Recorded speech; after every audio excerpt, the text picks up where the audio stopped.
பொங்கல் புத்தக திருவிழாவை மிக சிறப்பாக நடத்தி கொண்டிருக்கிற அனைத்து நண்பர்களையும் வாழ்த்தி, ஒரு திருவிழா என்ற ஒரு நாளில் கூட அறிவுக்கு முக்கியத்துவம் கொடுத்து இந்த புத்தக திருவிழாவுக்கு வருகை தந்து நல்ல கருத்துக்களை கேட்டு வாங்கி படித்து தங்களை வளர்த்து கொள்ள விரும்புகிற என் மிகவும் மரியாதைக்குரிய வாசகர் பெருமக்களையும், எனக்கு முன்பு குழந்தைகளும் புத்தகமும் என்ற தலைப்பில் ஒரு சிந்தனையை விதைத்து சென்றிருக்கிற அருமை நண்பர் தமிழ்ச்செல்வன் அவர்களையும் பாராட்டி ஒரு சில சிந்தனைகளை உங்களோடு பகிர்ந்து கொள்ளலாம் என்று கருதுகிறேன். இங்கே மற்ற எல்லாருக்கும் தலைப்பு கொடுத்துருக்குறாங்க. குழந்தைகளும் புத்தகமும், வானொலி தமிழ் சீன அனுபவம் அப்படின்னு தலைப்பு கொடுத்துருக்குறாங்க. எனக்கு தலைப்பு கொடுக்கல. ஏன்னா இந்த தொழில்முறை பேச்சாளர்கள் கொடுத்த தலைப்பில் பேச மாட்டாங்க அப்படின்னு நல்லா தெரிஞ்சு வச்சுருக்காங்க. அது மட்டும் நீங்கள் என்ன தலைப்பு கொடுத்தாலும் அவங்க என்ன பேசுவாங்களோ அதை அந்த தலைப்புக்குள்ளே பேசிடுவாங்க அப்படிங்கிற தொழில் ரகசியமும் அவங்க நல்லா தெரிஞ்சு வச்சுருக்காங்க. அதனால இதுலையாவது உண்மையா இருப்போமே அப்படிங்கிறதுக்காக ஒரு தலைப்பு கொடுக்காம பேச சொல்லியிருக்காங்கன்னு நான் நினைக்கிறேன். மனித வாழ்க்கையில் இருக்கிற ஒரு பெரிய விசித்திரம், எல்லாமே நமக்கு தெரியும்னு சொல்ல முடியாது. மற்றவர்களிடமிருந்து கற்றுக்கொள்ள வேண்டியது நிறைய இருக்கிறது. ஆனா சில பேர் எப்படி வாழ்க்கையை அமைத்துக் கொண்டு விடுகிறார்கள், எல்லாமே பிறர் என்ன சொல்லுகிறார்களோ அதன்படியே வாழ்கிறார்கள். சொந்தமா எதையுமே சிந்திக்கிறது இல்லை, எதையுமே யோசிக்கிறது இல்லை. அவர் சொல்ற கருத்து நியாயமா நியாயம் இல்லையா அப்படின்னு கூட கவலைப்படுறது இல்லை. நீங்க சமயம் சார்ந்த உலக வாழ்க்கையில் நீங்க பாத்தீங்கன்னா அவங்களுக்கு மேல யாராவது ஒரு நபர் இருப்பாரு. அரசியல் வாழ்க்கையில கூட ஒவ்வொருவருக்கும் மேல ஒரு நபர் இருப்பாரு.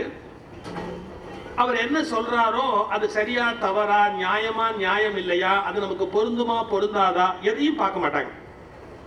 எல்லாமே பிறர் சொல்வது படியே கேட்டு நடப்பது என்று ஒரு கூட்டம். எதையுமே மற்றவங்க கிட்ட கேட்கறது இல்லை அப்படிங்கிற மாதிரியாக, யார் சொல்றதையும் காது கொடுத்தே கேட்கறது இல்லை அப்படிங்கிற மாதிரியாக ஒரு கூட்டம். இந்த ரெண்டு கூட்டத்தாலையும் நன்மை இல்லை. எல்லாத்தையும் கேட்டுக்கணும், ஆனா தான் ஒரு விஷயத்தை பற்றி முடிவு செய்து அதை வாழ்க்கையில் நடைமுறைப்படுத்துவதற்கு பழக வேண்டும். இந்த உலகத்துல யாருக்கேந்து என்ன விஷயம் கிடைக்கும் அப்படின்னு தெரியாது. யாரிடமிருந்து வேண்டுமானாலும் என்ன வேணாலும் கிடைக்கலாம்.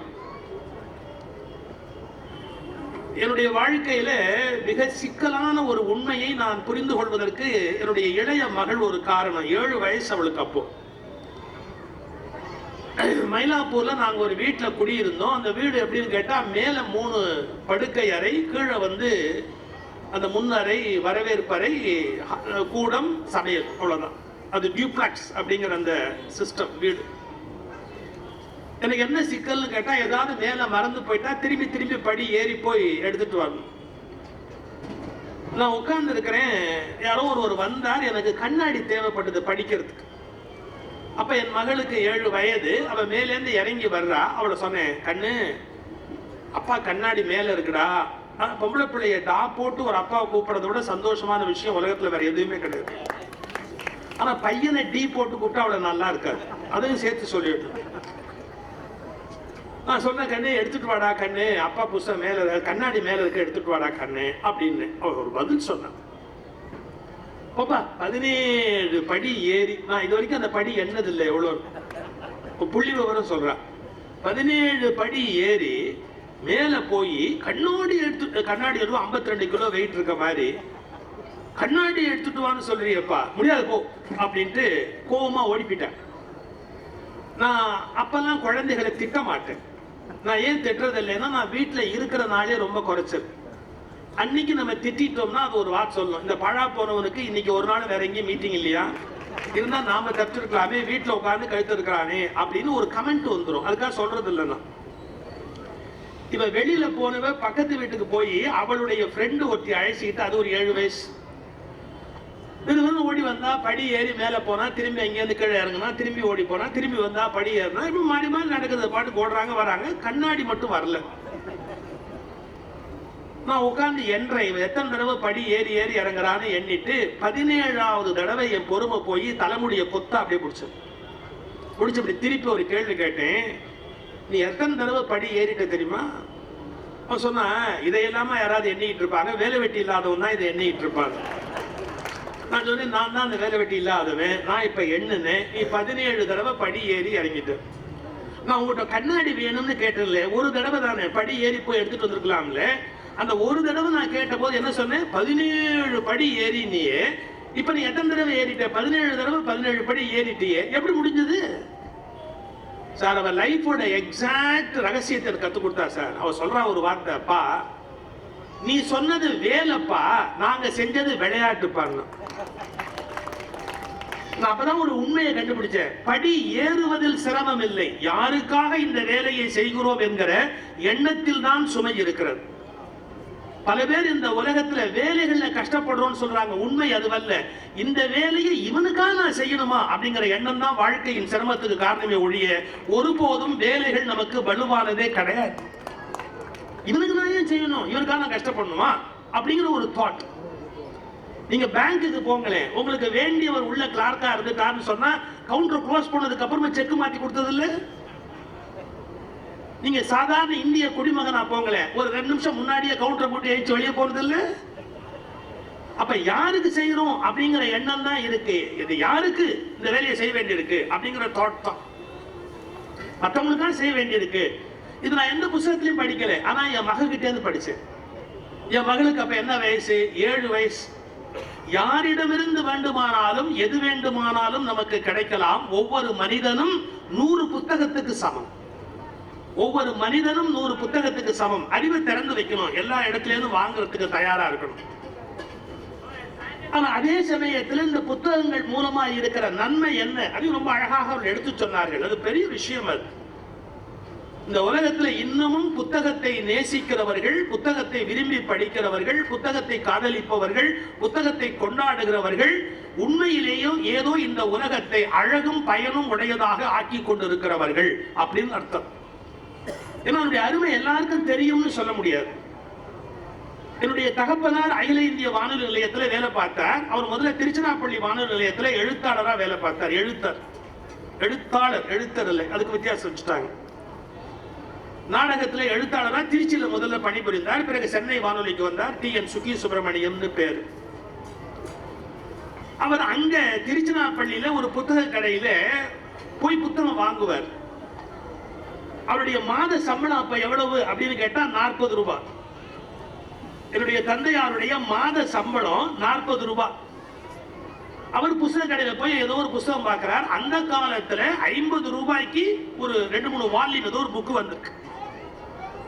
அவருக்கு அதை வாங்கணும் அப்படின்னு ஆசை இல்ல, பேராசை. சம்பளமே 40 ரூபாய், 50 ரூபாய்க்கு எப்படி புக் வாங்க முடியும்?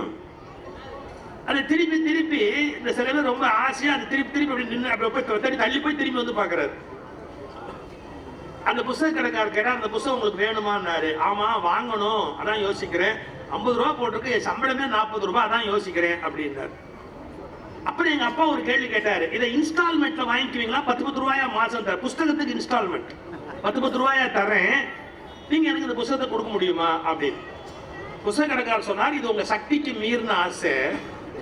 நீங்க வேணா ஒண்ணு பண்ணுங்க, எடுத்துட்டு போங்க, படிச்சுட்டு அப்புறமா கொண்டாந்து கொடுத்துருங்க, கொஞ்சம் கசகாம வச்சுங்க, படிச்சுட்டு வேணா கொண்டாந்து கொடுங்க, நீங்க வருவீங்க எனக்கு நல்லா தெரியும், அதனால இதை எடுத்துட்டு போய் படிச்சுட்டு வேணா கொண்டாந்து கொடுங்க. எங்க அப்பா சொன்னார், ஒரு எழுத்தாளனுக்கு துரோகம் பண்ணக்கூடாதுன்னு. எழுத்தாளனுக்கு துரோகம் ஏன்? அவன் படிச்சுட்டு திருப்பி கொடுத்தாலும் அவன் எழுத்தாளன் நல்லா இருக்க முடியுமா? புத்தக வியாபாரி நல்லா இருக்க முடியுமா? நம்முடைய மனசுல எல்லாமே இரவலா கிடைச்சா பரவாயில்லை அப்படின்னு ஒரு தாட் டெவலப் ஆயிருக்கு. ஆனா படைப்பு, எழுத்து இதுக்கெல்லாம் நம்ம என்ன விலை கொடுத்தாலும் அது தகுதி இல்லை, அது விலைக்கு மீறினது. அதுல ஒருபோது நாம நம்முடைய அந்த அதுல ஏதாவது இலவசமா அடையலாமா அப்படிங்கிற எண்ணம் இருக்கக்கூடாது. அப்படி புத்தகத்தை கொண்டாடுகிறவர்கள் உண்மையிலேயே பாக்கியவான்கள். ஏன்னா அவங்க உலகத்தை அழகுபடுத்துகிற, பயனுடையதாக ஆக்குகிற ஒரு வேலையை செய்கிறார். நான் சொல்ல வந்த செய்தி, புத்தகத்தை படிக்கணும், அதே சமயத்துல நிறைய படிச்சுக்கிட்டே போறாங்க, எதை பத்தியுமே சிந்திக்கிறதே கிடையாது பல பேர். அது சமூகத்துக்கு நல்லதல்ல. நிறைய படிச்சுக்கிட்டே போய் எதையுமே யோசிக்கலன்னு சொன்னா என்ன பயன் இருக்கு? சில பேருக்கு எல்லாம் தெரியும், நிறைய விஷயங்கள் தெரியும், ஆனா எதை பத்தி ஒரு முழுமையான முடிவுக்கு வந்திருக்க மாட்டாங்க. நான் இன்னும் சரியா சொல்றதா இருந்தா, சில பேர் நிறைய கோயிலுக்கு போயிருப்பாங்க, கடவுள்னா என்னன்னே தெரியாம செத்து போவாங்க. நிறைய கோயிலுக்கு போயிருப்பாங்க, ஆனா கடவுள்னா என்னன்னே தெரியாம செத்து போவாங்க. அது மாதிரி நிறைய புத்தகத்தை வாங்கி வச்சிருப்பாங்க, எதையுமே அது வாழ்க்கையில நடைமுறைப்படுத்தவும் மாட்டாங்க, யோசிக்கவும் மாட்டாங்க, சிந்திக்கவும் மாட்டாங்க. மனிதனுக்கு இறைவன் அல்லது இயற்கை கொடுத்திருக்கிற வரப்பிரசாதம் என்னன்னு கேட்டா, தானா சிந்திக்கிற ஒரு ஆற்றல். நிறைய படிக்கணும், எதுல என்னென்ன இருக்கோ எல்லாத்தையும் படிக்கணும். படிச்சுட்டு அதுக்கப்புறம் இது சரியா தவறா அப்படிங்கறத தான் யோசிச்சு முடிவுக்கு வரணும். இன்னொன்னு கூட சொல்றேன், நாம யோசிக்கிற எல்லாமே சரியா இருக்கும்னு சொல்ல முடியாது. நேற்று பிரபா ஸ்ரீதேவன் பழைய நீதி அரசர் எழுதின புத்தகம் படிச்சு, கரப்பான் பூச்சி நகைக்குமோ, அந்த புத்தகம் படிச்சுட்டு இருந்தாலும் அவங்க சுப்ரீம் கோர்ட்லயும் ஹை கோர்ட்லயும் எத்தனை இடத்துல தப்பான தீர்ப்பு வந்திருக்குன்னு ஒரு கட்டுரை எழுதிக்கிறாங்க, அவசியம் படிக்கும். அதாவது தவறுதலாக மரண தண்டனை கொடுக்கப்பட்ட தீர்ப்புகள், சாதாரண விஷயம் அல்ல, தவறுதலாக மரண தண்டனை கொடுக்கப்பட்ட தீர்ப்புகள் பின்னால் அவை தவறு என்று கண்டுபிடிக்கப்பட்டிருக்கிறது. எப்படி சரி செய்ய முடியும்? ஒரு மற்ற விஷயத்தை மாத்திரலாம், மரண தண்டனை கொடுத்தாச்சு, எக்ஸிக்யூட் பண்ணியாச்சு, பிறகு கண்டுபிடிக்கிறாங்க நிச்சயமா அந்த கொலை அவன் பண்ணல, ஏதோ ஒரு காரணம், அந்த தண்டனை அவருக்கு உரியதல்லன்னு கண்டுபிடிக்கிறாங்க. இப்படி ஒன்னு ரெண்டு இல்ல, உயர் நீதிமன்றங்கள்லயும் உச்ச நீதிமன்றங்கள்லயும் தவறான தீர்ப்பு வந்திருக்கு அப்படிங்கறத ஒரு நீதி அரசர் தன்னுடைய புத்தகத்துல பதிவு பண்ணியிருக்காரு. அவசியம் படிக்கணும். நம்ம என்ன நினைச்சுக்கிட்டு இருக்கிறோம், நீதிமன்றம் ஒண்ணு சொல்லிட்டாலேயே அது உலகத்திலேயே இல்லாத அதிசயம் நினைக்கிறோம். அப்படி இல்லை, நீதிபதிகளும் மனிதர்கள் தான் என்பதை ஒருபோதும் மறந்துவிடக் கூடாது. அவர்களும் மனிதர்கள் தான், அதை விட சொல்லவில்லை, இந்த பலவீனமான சமுதாயத்திலிருந்து வந்த மனிதர்கள் தான். அப்ப அவ்வளவு ஒரு நீதிமன்றத்துடைய தீர்ப்பே பழையா போயிருக்கு அப்படின்னு சொல்லி பின்னால சொல்றமே, ஒரு நீதிமன்றத்தோட தீர்ப்பே பழையா போகும்போது ஒரு புத்தகத்திலே நம்ம எடுத்துக் கொடுக்கிற கருத்து தப்பா இருக்கிறதுக்கு வாய்ப்பு இருக்கு. ஆனா நம்ம என்ன பண்ண முடியும், இருக்கிறதுல குறைந்தபட்ச தவறு அப்படின்னு நமக்கு இப்ப எது சரின்னு படுதோ அதை ஏற்றுக்கொள்வதற்கு தயாரா இருக்கணும். அது சரியில்லை அப்படின்னு முடிவு பண்ணா அதை தூக்கி அப்படியே எரியறதுக்கு தயாரா இருக்கணும். எந்த புத்தகத்தை படிச்சாலும் சரி. நான் நேற்று முன்தினம் காலையில எழுந்து கொஞ்சம் பொழுது போல இது தொலைக்காட்சியை ஆன் பண்ணி பார்த்தேன், ஒரு திருப்பாவை விளக்கம் போயிட்டு இருந்தது. ரொம்ப அழகா பேசுகிறவர் ரொம்ப அழகா பேசுறார். நான் ஒரு வார்த்தை சொல்லட்டுமா? நல்லா பேசுறதுங்கிறது வேற, நல்லத பேசுறதுங்கிறது வேற. இதுவே இன்னும் தமிழ்நாட்டு மக்களுக்கு வித்தியாசம் தெரியல. யார் நல்லா பேசினாலும் கொண்டாடுறாங்களே ஒழிய, நல்லத பேசுறவங்களை கொண்டாடினாதான் நாடு உருப்பிடுமே ஒழிய, நல்லா பேசுறவங்களை கொண்டாடினா நாடு உருப்படாது. நல்லா பேசுறதுங்கிறது வேற, நல்லத பேசுறதுங்கிறது வேற. திருப்பாவை ஒரு அருமையான இலக்கியம், ஒரு கொழுந்தமிழ். அது கொழுந்தமிழ் திருப்பாவையில் இருக்கிற அழகு, ஒரு ரிச் லாங்குவேஜ். திருப்பாவையில் அவ்வளவு அழகான தமிழ் சொற்களை ஆண்டாள் கையாளுற. அதுல ஒரு வரி வருது சார், திருப்பாவையில ஒரு வரி வருது. என்ன வருதுன்னு கேட்டா, குன்றம் எடுத்தாய் அந்த போற்றின்னு சொல்லுகிற அந்த பாடல்ல, நீ கையில் வேல் பிடித்தாய் போற்றி அப்படின்னு வருது. பெருமாளுக்கு கையில வேல் வைத்திருக்கிறவன் உன்னை போற்றி அப்படின்னு பாட்டுல வருது. இதுக்கு 100 உரை சொல்லலாம். நீங்க சௌரியப்பட்ட மாதிரி உரை சொல்லிட்டு போலாம், நீங்க ஆப்ட உரையெல்லாம் சொல்லலாம். ஆனா ரொம்ப சிம்பிளான உரை என்ன தெரியுங்களா? ரொம்ப எளிமையான உரை, நேர்முகமான உரைன்னு என்ன தெரியுங்களா? ஆடு மாடு மேய்க்கிறவன் கையில வேல் இருப்பது என்பது இயல்பு, அவ்வளவுதான். இதான் எக்ஸாக்டா உரை சொன்னா அவ்வளவுதான் சொல்லணும். அதாவது கண்ணன் ஆடு மாடு மேய்க்கிறதுக்காக போறான் அப்படின்னு கணக்கு இருக்கு. ஆடு மாடு மேய்க்க போறவன் கையில ஒரு கோல் வச்சிருப்பான், அந்த கோலே கொஞ்சம் பியூட்டியோட இருந்தா வேலா மாறிடும், அவ்வளவுதான் வித்தியாசம். கையில ஒரு கம்பு இல்லாம ஆடு மாடு மேய்க்கிறவன் போக முடியாது. அதே மாதிரி கையில கம்பு இல்லாம போலீஸும் போக முடியாது. இது என்னுடைய சமூக கோபம். நான் உலக நாடு முழுக்க சுத்தி இருக்கிறேங்க, எங்கேயுமே போலீஸ் லத்தியோட அலையிலிங்க, எங்கேயுமே போலீஸ் லத்தியோட அலையிலிங்க. இது பிரிட்டிஷ்காரன் நம்மளை அடிக்கிறதுக்கு ஆடு மாடு மாதிரி நினைச்சு ஒரு குச்சியை கையில கொடுத்து போலீஸ் கையில கொடுத்தான். சுதந்திரம் வந்து இத்தனை வருஷம் ஆச்சு, போலீஸ்காரன் கையில இருந்து இன்னும் லத்தி அந்த நாட்டில் புடுங்கவே இல்லை. புத்திய நம்பி போலீஸ் இயங்கணுமே ஒழிய லத்திய நம்பி போலீஸ் இயங்க கூடாது, நாட்டுக்கு நல்லது இல்லை. இன்டெலிஜென்ஸ், ஒரு இடத்துல கலவரம் வரப்போகுதா, இன்டெலிஜென்ஸ் கண்டுபிடிக்கணும் அங்க கலவரம் வரப்போகுது அப்படின்னு. லத்திய சுழட்டிக்கிட்டு போலீஸ் போக கூடாது. அதெல்லாம் என்னுடைய தார்மீகமான கோபம். நீங்க அந்நிய நாட்டுக்காரர் நம்மளை ஆண்ட போது நம்ம அந்நியன்னு அடிச்சா, என் நாட்டுக்காரர் என்ன அடிக்கலாமா? என்னையே என் நாட்டு அரசுக்காரர் என்ன அடிக்கலாமா? நீங்க நான் கூட்டம் கேட்கிறேன், என்ன கலைக்கணும்னா தண்ணி விட்டு பீச்சு அடி, லாஃபிங் கேஸ் போடு. எது அந்த கண்ணீர் கூட்டு போடாத லாஃபிங் கேஸ் போடு, கூட்டு தானா கலைஞ்சு போயிடும். தண்ணி விட்டு பீச்சு அடி. சொந்த மக்களையே லத்தியால அடிக்கலாம்ங்கிற அநாகரிகம் இன்னும் இந்தியாவில் இருப்பது கேவலத்தில் மிகப்பெரிய கேவலம். பதிவு பண்ணி எவ்வளவு உலகம் மாறி இருக்கு, நாம இன்னும் மாறல. அதை விட்டுருங்க. ஆடு மாடு மேய்க்கிறவன் கையில குச்சி வச்சுக்கிறது தவிர்க்க முடியாது. அதனால கண்ணபெருமான் கையில ஒரு குச்சி இருக்கு. குச்சி கொஞ்சம் வேல் மாதிரி இருக்கு, கொஞ்சம் அலங்காரமா இருக்கலாம். வேல் நீ வேல் கையில் கொண்டாய் போற்றி அப்படின்னு அந்த பாட்டுல வரி வருது. முடிஞ்ச பட்சத்துல உரை சொல்லலாம்ல. அவர் உரை சொல்றாரு பாருங்க. முன்னொரு காலத்தில் கிருஷ்ணனுக்கும் சிவபெருமானுக்கும் யுத்தம் நடக்க, அந்த சிவபெருமானுடைய மகனாகிய முருகன் தந்தைக்கு உதவியாக போருக்கு வர, முருகன் கையில் இருந்த வேலை கண்ணபெருமான் கைப்பற்றினார் அப்படின்னு உரை சொல்றாரு. கொஞ்சம் யோசிச்சு பாருங்க. இன்னும் இவ்வளவு காலமாகி சைவனும் வைஷ்ணவனும் சண்டை போட்ட அசிங்கத்தை சொல்லணுமா? நீ எந்த சாமியை கும்பிடுறோ பேசாம கும்பிட்டு போக வேண்டியதானே. அந்த சாமியை அடுத்தவன் சாமியை உதைச்ச சாமின்னு சொல்றதுல என்ன சந்தோஷம் இது? நான் இன்னொன்னு சொல்லட்டுமா? உரையாசிரியர்களே அப்படி எழுதி இருந்தா கூட உரையாசிரியர்களை மீறி பேசுகிற தைரியம் உள்ளவர்கள் தான் பேச்சாளராக வரணுமே ஒழிய உரையாசிரியர் சொன்னார்ங்கிறதுக்காக அப்படியே சொல்லக்கூடாது. திருவம்பாவையில ஒரு வரி வருது. என்ன வரி வருது? காதார் குழையாட பைம்பூன் கடலாடன்ற பாட்டுல கோதை குழலாட வண்டின் குழாமாடன்னு ஒரு வரி வருது. கோதை குழலாட வண்டின் குழாமாடன்னு திருப்பாவையில வர அந்த திருவம்பாவையில வர வரிக்கு எனக்கு தெரிஞ்சு எனக்கு முன்னால உரை எழுதியிருந்த ஒரு 30-40 பேர் மகாவித்வான் தனபால் தேசிகர் உட்பட என்ன உரை எழுதியிருக்காங்க தெரியுங்களா? உரை அந்த பெண்கள் குளிக்க போன போது தலையிலே இருக்கிற மலர்களுக்காக வண்டினம் சுற்றி ஆட, கோதை குழலாட வண்டின் குழாமாட அப்படின்னு உரை எழுதியிருக்காங்க. இந்த உரை தவறுங்க.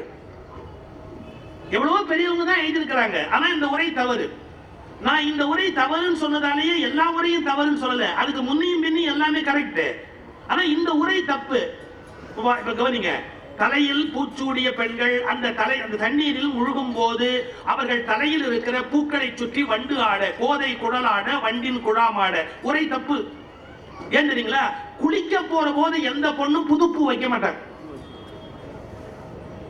புது பூவுக்கு தான் வண்டு வரும். பழைய பூக்கு வண்டு வந்தா அது வண்டு இல்ல, மண்டு. பழைய பூக்கு எப்படிங்க வண்டு வரும்? வரவே வராது. புது பூவுக்கு தான் வண்டு வரும். அப்ப இந்த பொண்கள் குளிக்க போகும்போது தள்ள புது பூ வைப்பாங்களா? கிடையாது. அப்ப எப்படி உரை சொல்லலாம்? நான் ஒரு உரை சொன்னேன். இந்த பெண்களின் முகமே தாமரை போல் விளங்கியதால் தாமரையோ என்று சந்தேகித்து வண்டுகள் ஆட. அது தாமரையோ நினைச்சுக்கிட்டு வண்டெல்லாம் வந்து சுத்தி வருது. அவங்க கண்ணெல்லாம் தாமரை மாதிரி இருக்கு. அதனால எப்படி வேணா உரை சொல்லலாம். உரைங்கிறதே ஒரு நாசுக்கான பொய்ன்னு தான் அர்த்தம். டீசெண்டா போய் சொன்னா அதுக்கு உரைன்னு பேர், அவ்வளவுதானே. இன்னும் அழகா சொல்லிட்டு போய் அதை விட்டுட்டு பாருங்க. இன்னொரு பிழை இருக்கு. எப்படி தெரியுங்களா? மார்கழி மாத நோன்பு பற்றிய குறிப்புல மார்கழி மாதத்தில் நோன்பு இருக்கிற பெண்கள் தலையில் பூச்சூடுவது வழக்கம் இல்லை. எப்படி வருது? திருப்பாவையில போய் பாருங்க. அது என்ன சொல்ற? மையிட்டு எழுதும் மலரிட்டு நாம் முடியும்னா. அப்போ விரதத்தில் இருக்கிற பெண்கள் தலையில் பூ வைக்கவே மாட்டார்கள். குளித்த பிறகும் கூட பூச்சூட மாட்டார்கள். அப்ப எனக்கு முன்னாடி 7 பேர் உரை எழுதியிருக்கிறான். தப்பா எழுதியிருக்கிறான்னு சொன்ன என்ன தலையா வாங்கிட்டு போறாங்க? எவ்வளவு பெரிய ஆளா இருந்தாலும் தப்பு பண்ண மாட்டாங்களா? எவ்வளவு பெரிய மனிதர்களும் தவறு செய்வதற்கு வாய்ப்பு. கவிஞர் சிட்டு ஒரு கட்டுரை எழுதியிருக்கிறார். யானைக்கும் அடிசருக்கும். எவ்வளவு பெரிய கவி. பாரதிக்கு எங்க அடிசருக்குன்னு அந்த கட்டுரை எழுதியிருக்கிறார். ஆங்கில கவிஞர்கள் எத்தனை பேருக்கு அடிசரிக்கை இருக்கு தப்பா சொல்லி இருக்கிறாங்க. பாரதி மேல ரொம்ப அளவு கடந்த மரியாதை உடையவா. பாரதி எங்க தப்பு பண்ணிருக்கான்னு சிற்பி பதிவு பண்ணதை நம்ம ஏத்துக்கணும். அவர் என்ன பண்ணிட்டாரு? ராமாயண கதையில ஒரு இடம் சொல்லும் போது 2 சம்பவத்தை தப்பா இணைச்சிட்டார். யாரு? பாரதி. அது ஒரு பெரிய விஷயம் இல்ல. போற போக்குவரத்து சொல்லிட்டு போகும்போது ஒரு ஸ்டிப்பு வரதான் செய்யும். அதனால பாரதி நம்ம குறைச்சு மச்சோன்னு பொருள் இல்ல. பட் இந்த இடம் தப்புனா தப்புன்னு சொல்லிட்டு போல என்ன கேட்டு போச்சு? அப்போ வெறும் படிக்கிறவனா மட்டும் இருக்காது. என்னுடைய செய்தி இதுதான். படிக்கிறவனா மட்டும் இருக்காது. நிறைய படி, சொந்தமா யோசி. சில பேர் எதையும் படிக்க மாட்டேங்கிறா, சொந்தமா யோசிக்கிறான். அவன் படு அவஸ்தை. இது ஏற்கனவே அதுல இருக்கிறான். எனக்கு தெரியாது, நான் தான் இப்ப புதுசா சொல்றேன், அதனால எனக்கு தான் மரியாதை வேணும். இதை ஏற்கனவே ஒருத்தர் எழுதிட்டாண்டா அப்படின்னு அதை பத்தி எனக்கு கவலை. எதையுமே படிக்காம அறிவாளி மாதிரி பேசுறதா? எதையுமே படிக்காம சொந்தமா பேசுறேன்னு ரொம்ப ஆபத்தானவன். எதையுமே சிந்திக்காம வெறும் படிச்சதை பேசுறாங்க, அவன் ரொம்ப ரொம்ப ஆபத்தான. அப்போ உன்னை படிக்கணும். எப்பொருள் யார் யாருமாய் கேட்பினும் அப்பொருள் மெய்ப்பொருள் காண்பது அறிவு. எது உண்மை அப்படின்னு தேடி பார்க்கணும். நம்மளை விட பெரியவங்க தப்பா பண்ணியிருந்தா கூட தப்புன்னு சொல்றதுல ஒண்ணும் தப்பே கிடையாது. ஐ பெக் டு டிஃபர். உங்களோடு நான் மாறுபடுகிறேன், மரியாதையோடு மாறுபடுகிறேன். With due respect. உங்கள் மீது உள்ள முழு மரியாதையோடு நான் மாறுபடுகிறேன்னு சொல்றதுக்கு ஒரு ஆண்மை வேணும் இல்ல, சொல்லணும். நான் முன்னொரு முறை ஒரு கருத்து சொன்னேன், கொஞ்சம் யோசிச்சு பாருங்க, இதெல்லாம் சரியா தப்பா. இந்த நாட்டில் அவுட் ஆஃப் ப்ரொபோர்ஷன், அதாவது அளவுக்கு மேல ஊதப்பட்ட விவகாரம் எதுன்னு கேட்டா மதம். மதம்ங்கிறது இதெல்லாம் ஒன்றும் தப்பு கிடையாது. சமயம் அவன் ஃபாலோ பண்றான். அவனுக்கு ஒரு ஏதோ ஒரு சாமி பிடிக்கும், ஒரு கோட்பாடு பிடிக்கும், அதுபடி இருந்துட்டு போறான். ஒன்றும் தப்பு கிடையாது. அவங்க சௌரியப்படி அவங்க இருந்துட்டு போறான். நான் முந்தா நாள் ஒரு இடத்துல பேசும்போது சொன்னேன், என்ன பொறுத்த வரைக்கும் ரசிகர் மன்றங்களுக்கும் ஒரு மத அனுஷ்டானத்துக்கும் அதிக வித்தியாசம் கிடையாது. ரசிகர் மன்றங்களுக்கும் மத அனுஷ்டானத்துக்கும் ஒரு பெரிய வித்தியாசம் கிடையாது. நீ ஏன் இவரை ரசிக்கிறேன்னு கேட்க முடியுமா? இப்போ தனுஷ ரசிக்கிறதுக்கு சில பேர் இருக்கிறாங்க, அஜித்தை ரசிக்கிறதுக்கு சில பேர், விஜய், அவங்க எல்லாம் ஒரு கோட்பாடு. இவனை ரசிச்சதாலேயே அவரை ரசிக்க மாட்டேன். நான் கல்கில ஒரு கட்டுரை எழுதியிருந்தேன். நம்முடைய ரசனை குறைந்திருக்கிறது என்பதற்கு அடையாளம் தான் ரசிகர் மன்றங்கள். நம்முடைய ரசனை குறைந்திருக்கிறது என்பதற்கு அடையாளம் தான் ரசிகர் மன்றங்கள். ஏன்? இப்போ சிவாஜி நல்லா நடிச்சா அந்த இடத்துல சிவாஜி ரசிக்கிறேன், எம்ஜிஆர் நல்லா நடிச்சா அந்த இடத்துல எம்ஜிஆர் ரசிக்கிறேன், அஜித் நல்லா நடிச்சா அஜித் ரசிக்கிறேன், தனுஷ் நல்லா நடிச்சா தனுஷ் ரசிக்கிறேன். நான் என்ன இதுக்கு ஒரு முக்காடு போட்டுக்கிட்டு நான் இவரை தான் ரசிப்பேன்னு போய் உட்காந்துக்கிட்டா நமக்கு மூளையில் ஏதோ கோளாறுன்னு அர்த்தம். எது நல்லா இருந்தாலும் ரசிப்போம். சார், நான் ஒரு நடிகனுக்கு ரசிகன்னு சொன்னா அவன் மோசமா நடிச்சாலும் பார்க்கணுமா என்ன? இப்போ தனுஷோட நடிப்புல ஒரு குறும்பு இருக்கு, ஒரு வித்தியாசமா இருக்கு. அதுக்காக ஒரு சண்டை காட்சியை சகிக்க முடியுமா? எனக்கு தெரிஞ்ச பெஸ்ட் காமெடி எதுன்னு கேட்டா தனுஷோட சண்டை காட்சி தான் உண்மையிலேயே பெஸ்ட் காமெடி காட்சி. அவருக்கு ஒரு குறும்பு இருக்கு, நடிப்புல ஒரு குறும்பு இருக்கு, அதுதான் ரசிக்க முடியும். சண்டை காட்சியை சகிக்க முடியுமா? இல்லையா? ஒவ்வொருத்தருக்கும் ஒன்னொன்னு இருக்கு. எதை ரசிக்கலாமா ரசிக்கலாம், ரசிக்க முடியாது போட்டு போனோம். இந்த ரசிகர் மன்றங்கள் தான் நம்முடைய ரசனை குறைகளுடைய அடையாளம். இப்ப கடவுளுக்கும் மதம்ங்கிறது என்னன்னா, ஒருத்தர் முருகனுக்கு ரசிக, ஒருத்தர் கிருஷ்ணனுக்கு ரசிக, ஒருத்தர் ஜீசஸுக்கு ரசிக, ஒவ்வொருத்தரும் ஒவ்வொருக்கு ரசிகனா இருக்கிறா. அவன் ரசிகனா இருக்கிறது தப்பு கிடையாது. ஆனா நான் ரசிக்கிறது மட்டும்தான் கரெக்ட், மற்றவன் ரசிக்கிறது தப்புன்னு பேசுறது, அந்த ரசிகர் மன்றத்துக்குரிய அதே ஆட்டிடியூட் மதத்துக்குள்ள வந்துருச்சு. நீங்க மதத்தோட பேசி அப்படித்தான். எப்படின்னா, என்றும் இளையாய் ஏறும் தான் ஏறேன்னு முருகனை பத்தி திருமுருகாற்றுப்படை வெண்பால வருது. நீ என்றைக்கும் இளையவன். எனக்கு நீங்களா கான்செப்ட், இளமையான ஒரு உருவத்துக்கு நீங்க ரசிகனா மாறும்போது நீங்களும் இளமையா இருக்கலாம். அது பியூர் சைக்காலஜி. நீ எதை நினைத்து கொண்டு இருக்கிறாயோ அதுவாகவே மாறுகிறாய் அப்படிங்கிற தத்துவத்தை, அடிப்படை தத்துவத்தை மாற்ற முடியாது. அவன் யாரை ரசிக்கிறானோ அந்த தோற்றத்தை அவன் பெறுகிறான் அப்படிங்கிறதுக்காக ஒரு கடவுள், ஒரு உருவம், ஒரு வடிவம், ஒரு குணம்னு வச்சான். நீ யாரை வேணா ரசி. ஆனா அதுக்காக ஒன்றை ரசிக்கிறேங்கிறதுக்காக இன்னொருத்தனை போய் குறை சொல்ல வேண்டிய அவசியம் இல்லை, இன்னொருத்தனை முட்டாள்னு சொல்ல வேண்டிய அவசியம் இல்லை. இன்னும் பச்சையா சொல்றேன், நான் போவது குதிரை என்று சொல்லிக்கொள், அடுத்தவன் ஏறி இருப்பது கழுதை என்று சொல்லாது. நீ குதிரையில போறேன்னு சொல்லு, அடுத்தவன் போறது கழுதை. நீ அனாவசியமா டிக்ளேர் பண்ற, தேவையில்லாத வேலை இல்ல நடக்குது இந்த நாட்டில் நடக்குது. அவுட் ஆஃப் ப்ரொபோர்ஷன் ஊதி போயிருக்கிற விவகாரம் இந்த நாட்டில். மதம் சின்ன சின்ன அனுஷ்டானத்துக்கு தேவை, வச்சுக்கோ போ, அப்படியே போ. அதை விட்டு அது பெருசா ஆக்கி எந்நேரம் பார்த்தாலும் இந்த நாட்டில் தேவையே இல்லாத பிரச்சனை அது மேல ஓடிக்கிட்டே. நான் ஒரு கருத்து சொல்றேன், சரியா தப்பான்னு பாருங்க. ஒரு மதத்தின்படி எது சரியோ அது இன்னொரு மதத்தின்படி தவறு. என்ன பண்ண போறீங்க? ஒரு மதத்தின்படி எது பிழையோ அது இன்னொரு மதத்தின்படி சரி. நான் மதத்தோட பேரு விளக்கமெல்லாம் சொல்ல முடியாது, எனக்கு ஒரு எல்லை இருக்கு. இப்போ ஒரு மதத்துல வட்டி வாங்குறது தப்பு, ஆனா கொல்லுவது சரி. ஒரு உயிரை கொண்டு சாப்பிடலாம், நான் வெஜிடேரியன் சாப்பிடுறது தப்பே கிடையாது, ஆனா வட்டி வாங்குவது தப்பு. வேற ஒரு மதம் இருக்கு, கொல்லாமையை பிரமாதமா பேசும், அவங்க வட்டி வாங்குற மாதிரி எவனும் வட்டி வாங்க முடியாது, அப்படி வட்டி வாங்குவோம். அப்ப என்ன, வட்டி வாங்கி கொல்லலாமே ஒழிய வட்டி வாங்காம கொல்லப்படாது. ஏன்னா அவங்க நூல்ல எழுதிட்டான், ஸ்கிரிப்சர்ல என்ன உயிரை கொல்லக்கூடாது, ஹிம்சை பண்ணக்கூடாது, ஆனா வட்டி எவ்வளவு வேணாலும் வாங்கிக்கலாம் ஆச்சுங்களா. இன்னொரு மதத்துல வட்டி வாங்கக்கூடாது, கொல்லலாம், ஒரு உயிரை கொண்டு சாப்பிடலாம், அது ஒன்றும் தப்பே கிடையாது. இப்ப இறைவன் உனக்கு தான் கொடுத்துருக்காரு. உலகத்துல வானத்துக்கு கீழே இருக்கிற எதை வேணாலும் கொண்டு சாப்பிடலாம், இறைவன் உனக்கு தான் கொடுத்துருக்கிறார். நான் எந்த மதத்தையும் விமர்சனம் பண்ணல, உண்மைகளை எடுத்து சொல்றேன், அவ்வளவுதான். அதை முதல்ல புரிஞ்சுக்கோங்க. ஒரு மதத்துல மது உண்ணுவது தவறு, மது உண்ணுவது தவறு. ஒரு மதத்துல மது உண்ணுவது செரிமனி, ஒரு புனிதத்தன்மைக்கு அடையாளமான ஒண்ணு. திராட்சை ரசம் பருகுதல் ஒரு மதத்துல அலவுடு, மது உண்ணுவது அலவுடு. ஒரு மதத்துல நீ ஒரு பெண்ணுக்கு மேல திருமணம் பண்ணினா அது குற்றம், இன்னொரு மதத்துல அது குற்றம் இல்லை. நான் அப்படி சொன்னா மணிக்கணக்கா சொல்லிக்கிட்டே போலாம். ஒவ்வொரு மதங்களையும் தனித்தனியா எடுத்து வச்சா என்னுடைய தீரி இவ்வளவுதான். ஒரு மதத்தில் எது குற்றமோ அது இன்னொரு மதத்துல கரெக்ட், ஒரு மதத்தில் எது குற்றமோ அது இன்னொன்னு கரெக்ட், இதுல எது சரியோ அது இன்னொன்னு தப்பு. இத உள்ள வைக்கங்க. இப்ப நான் ஒண்ணு பண்ணலாம், எல்லா மதத்திலையும் எதெல்லாம் தப்புன்னு சொன்னாலும் அத்தனையும் பண்ணிட்டு நான் எல்லா மதங்களின்படி ஒழுக்கமான ஒரு வாழ்க்கை வாழ்ந்து கொண்டிருக்கிறேன்னு சொன்னா என்ன யாரு கேட்க முடியும்? ஏண்டா குடிக்கிறேன்? அந்த மதத்தின்படி குடிக்கிறேன். ஏண்டா கறி சாப்பிடுறேன்? அந்த மதத்தின்படி சாப்பிடுறேன். ஏண்டா வட்டி வாங்குறேன்? அந்த மதத்தின்படி வட்டி வாங்குறேன். ஏண்டா இன்னொரு கல்யாணம் இந்த மதத்தின்படி கல்யாணம் பண்ணிக்கிட்டேன் என்ன எவன் கேட்க முடியும்? சார்,